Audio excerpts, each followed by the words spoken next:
நான் ஒரு பாத்திரத்துக்கு எடுத்து வச்சுருக்கிறேன். எப்படி இருக்கு பாருங்க. செம்ம டேஸ்ட்டாக இருக்கும். நீங்களும் இதே மாதிரி ட்ரை பண்ணுங்கள். கொஞ்சம் போல் மஞ்சள்தூள் போட்டுங்க. காஷ்மீரி சில்லி பவுடர், கரம் மசாலா சேர்த்துங்க. மல்லித்தூள் 1 டீஸ்பூனு சேர்த்துங்க. கொஞ்சம் போல் சால்ட்டு போட்டுக்கிறோம். சரிங்களா? கொஞ்சம் போல் சால்ட்டு போட்டுங்க. ஒரு 10 நிமிஷம் ஊறட்டும். சரிங்களா? நல்லெண்ணெய் ஊற்றிக்கிட்டேன்.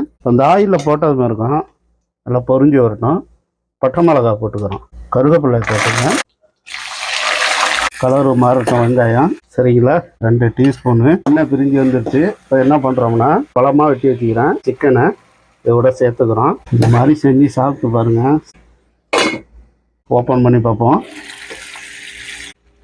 தேங்காய் பால் ஊற்றிக்கிறோம். இதே மாதிரி செஞ்சு சாப்பிட்டு பாருங்கள். ஜீரகத்தூள், பெப்பரு தூள் 1 டீஸ்பூன் போட்டுங்க. இப்போ ஓப்பன் பண்ணி பார்ப்போம். நல்லா கொதி வருது. மல்லி இலையை போட்டு நான் ஒரு பாத்திரத்துக்கு எடுத்து வச்சுருக்கிறேன்.